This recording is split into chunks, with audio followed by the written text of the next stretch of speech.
Nkulamusizaako mukwano gwaffe atulaba ku mukutu Ren Media. Ren Rogers ge mannya gange ate yenze mbeerawo okubeera nga nkuweereza. Olunaku olwaleero vidiyo eno katugitandike n'ekigambo blasphemy. Ekigambo blasphemy kitegeeza okuvvoola ekintu kyonna ekitwalibwa okuba nga kituukirivu. Okuvvoola ekintu kyonna ekitwalibwa okuba nga kituukirivu. Ekigambo blasphemy kye kitegeeza. Kino kiyinza okukolebwa mu kwogera, kiyinza okukolebwa mu kwambala, kiyinza okukolebwa mu nneeyisa gye weeyisiza ku kintu ekyo. Ebintu ebituukirivu mulimu nga Katonda mutuukirivu. God is holy. Or God is sacred. Mulimu mu madini ag'enjawulo oba mu nzikiriza ez'enjawulo waliwo abantu abakkiriza nti n'ekibumbe kya Maria nakyo kituukirivu, n'ebisiige bya Yezu nabyo bituukirivu, n'ebyambalo abantu abaweereza Katonda bye bambala naddala abasumba oba babishopu, oyinza okwogera ku Pope oba Papa, abasasedooti, bitwalibwa okuba nga biri sacred. So ekintu kyonna kyonna ky'okola nga kivvoola ebintu bino kiyitibwa okuba blasphemous, ne kibeera nga kiri blasphemy. So emabegako waliwo ekifaananyi ekyabadde ku mikutu gya social media oba nakati nga kikyaliko ku mikutu gya social media egy'enjawulo, nga ekifaananyi kino kiraga omukyala ayambadde ebyambalo eby'eddiini nga kwegamba tali pleasant oba tanyoma kutunulako, naddala omuntu nga weesittala ebintu eby'obuwemu. Omukyala ono abadde ayambadde ekyambalo nga kyeru nga kiriko emisaalaba egya gold. Abantu ab'enjawulo bayogedde ebigambo eby'enjawulo ku kifaananyi bwe kiti. Ba models kwogatta ne ba celebrities bangi abakozesa embeera eno okuba nga balaga emisono egy'enjawulo. Ba celebrities bangi abajja ne boolesa emisono naye nga olumu ebintu bye baba bambadde bibeera tebituukiridde oba ngambe nti tebibeera birungi. So omukyalo ono bwe yamaze okuba nga ate awanika ekifaananyi kino ku mutimbagano, kyaleeseewo endowooza ez'enjawulo okwarisinga. Bwe twogera ku ddiini buli muntu agitegeera lulwe. Bwe twogera ku nzikiriza buli muntu waali agitegeera mu ngeri ya njawulo. Abamu balina okukkiriza naye tebalina ddiini. Eddiini kya njawulo n'okukkiriza kya njawulo. Mulimu kye tuyita religion, waliwo ne kye tuyita spirituality. Anyways, eyo tubeere nga tovaayo. Omu ku batayisiddwa bulungi ye mukyala amanyiddwa nga Farida Nakazibwe.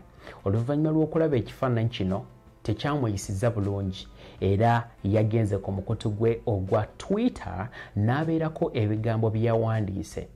Ebigambo bino byaleese kanaaluzaala nga mwe mwavudde n'abantu abamu okuba nga bakwestioninga obuyigirize bwe, nga bagamba nti ekigambo kye yakozesezza si kituufu. Bangi ne baleeta opinions zaabwe ku ki kye balowooza ekigambo kino oba embeera bweti ey'omukyalo okwambala ebyambalo ebifaanaganako n'ebyabakulu mu ddiini kye kitegeeza. Omukyalo ono yawandiise n'agamba nti I find this blasphemous. It's not funny. Bw'atyo bwe yawandiise. Omukulu amanyiddwa nga Jakisa Brian yagambye nti the last time I knew about the meaning of the word blasphemy, it referred to acting, speaking, or sacrilegiously about sacred things, particular about God, including profanity. Has the meaning changed now? ng'agezaako okulaga nti Farida Nakaziwe kye yawandiise si kituufu. Omulala yawandiise n'agamba nti amanyiddwa nga Asiimwe Adela yawandiise n'agamba nti being spiritually awakened and religious are two different things that most people still need to look into.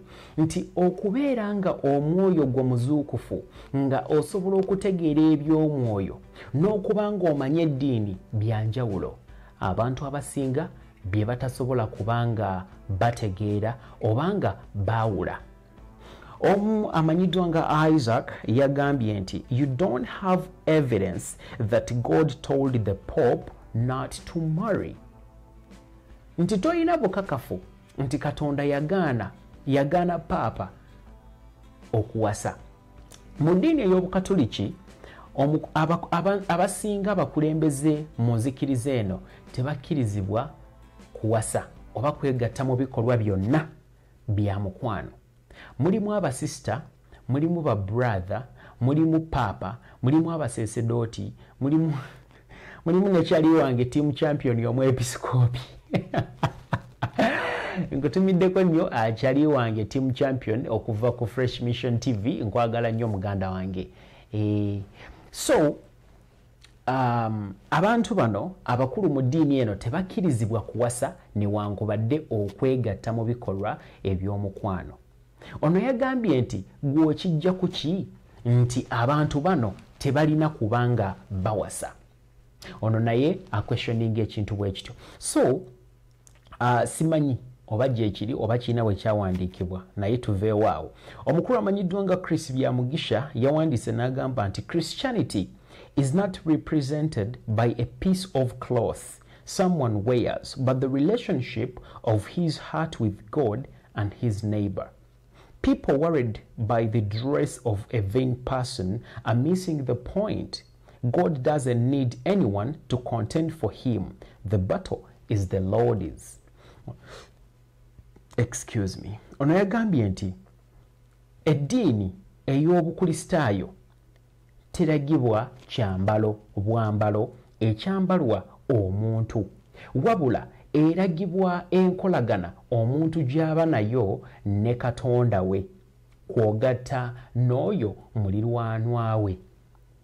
Mulirwanwa we yaani asobola okuba omuntu yenna, sigamba ono gw'osula naye ku muzigo, wabula omuntu yenna asobola okuba neibawo. N'agamba nti yagenze maaso n'agamba nti abantu abasinga abeeraliikiridde olw'ekyambalo obwambalo omuntu kyayambadde, pointi temugifuna. Katonda tayagala kumulwanirira, muleke yerwanire olutalo lwe. Okitegedde? Okero yagambye nti why do humans kill others over religion? Why do Africans fight and kill each other over religion that was forced on them? Have we forgotten our own? Oyo naye bwe yawandiise. Omukulu amanyiddwa nga Acholi Boy yagambye actually I don't find it blasphemous because we are stuck on a white man's religion and have forgotten our own traditions. Before the missionaries and Christianity, our forefathers lived without the Bible and they were still God's creations. Anyway, awo naye yagambye nti kino takitwala kuba nti kivvoola Katonda oba obwa Katonda, n'agamba nti lwaki twesibye ku ddiini y'omuzungu ne twerabira ebyobuwangwa byaffe. N'agamba nti abaminsani nga tebannajja kwogatta n'Obukristaayo, bajjajjaffe baabeerangawo awatali Bayibuli ate ng'era baasigala bali bitonde bya Katonda. Ono ye bw'atyo bwe yayogedde. Ono n'agamba bamuyita Nelson Etalu, n'agamba nti most people tend to mock God in any form that pleases them, thinking that he is equal to them. Some of these will come, but remain firm in what you believe in. These are devil agents who are fighting your faith. Abantu bangi abajja okuvvoola Katonda mu ngeri yonna ebasanyusa, naye tobawa matu kubanga babaka ba Sitaani. Ono n'agamba nti Son of Africa yagambye nti what is blasphemy? The cross, the color of the gown, or her dark skin? Which of the three? bw'atyo bwe yabuuzizaawo n'agamba nti actually sympathizing with a regime that abducts, tortures and murders innocent Ugandans because of their political opinion is more blasphemous than exposing thighs in a religious cloak. Ono bw'atyo bwe yagambye nti okubanga ate osaidinga obanga oteekawo embeera etalaga woogwa n'omulembe oguwamba abantu ne gubacunya kwogatta n'okubatirimbula bannayuganda abatalina musango olw'okuba nti endowooza zaabwe ez'ebyobufuzi za njawulo kino ate kivvoola nnyo okusinga okuggyayo ebisambi mu kyambalo eky'eddiini. Ono bw'atyo bwe yayogedde. Gwe munnaffe ali eyo olowooza ki ku nsonga eno? Olowooza mwana muwala ono eyapostinze ekifaananyi kino nga ali mu kyambalo ky'eddiini ddala kiyakoze kibadde kituufu? Ye abaffe bammodo abalonderera emisono gye bagiggyeeyo wonna ne bajja ne bambala bwe bati oba ne batulaga ebintu eby'enjawulo ddala olaba nga kigwanidde? Ye abaffe fashion oba omusono oba emisono giyina kukomawa. Wayina okubaawo ekkomo lwe tugamba nti kati omusono gukomenga wano guleme kusala layini eno. Wa endowooza yo wansi mu comment section tumanye gwe kiki ky'olowooza. Nga bw'otuwa endowooza yo wansi mu comment section njagala okutumirako abalabi baffe abalungi mwenna gye musinziira okubanga mutulaba. Abatulabira Saudi Arabia, Team Jordan, Team Oman, Team Qatar, Team Doha, Team Dubai, Team Fujairah, waliwo chairman we Fujairah we chairperson nkutumiddeko nnyo Hanifa Sazi webale kubanga obeerako, ntumirako Rahuma okuva e Saudi Arabia webale kwekuumirako mukutu, Namusobya Jessica webale kwekuumirako mukutu okomawo mwezi gujja, Nakawungu Esther nawe nkutumiddeko nnyo, nyinawo mukwano gaffe amanyiddwa nga Shadia Kenzi nawe nkutumiddeko, Nanteza Taus nawe nkutumiddeko, Hanifa Abubaka Namutebi nawe nkutumiddeko, oyo ate muwagizi waffe mulabi waffe nnyo owa Ren Media right from the time we started. So mbatumiddeko nnyo mwenna mikwano gyaffe abatulaba, abo bokka si be batulaba, bangi abalaba channel eno yonna gye musinzira bambi mbagala nnyo, mbagalira ddala yonna gy'osinzira okubanga otulaba. Nkugamba ekigambo kimu nti weebalire ddala. Bobanga guno gwe mulundi gwo gusoose okubanga ate ojja ku channel eno tolema kubanga osubscribinga, tappinga ka red subscribe button wansi awo oteekeko n'akade ate obeerenga ofuna amawulire ag'enjawulo okuva ku Ren Media mu kaseera konna. Anyways, nga tugenda okubanga ate tufundikira nyongera okujjukiza nti essaawa yonna waliwo ekipya ekigenda okujja ku Ren Media. Mpozi naawe munnaffe atulaba oli waddemba okusuggestinga kiki kye wandyagadde okubanga olaba ku mukutu guno. Tuyinawo films, tuyinawo n'ebintu ebirala gamba ng'amawulire. So gwe osuggestinga tukuwa ekifirimu comedy kiki gwe abateesa wandika wansi mu comment section tujja kuba tubisoma ate era tubiconsidering. Until then, it's gonna be a goodbye from me. Ren Rogers be my name, and right about now I sign out.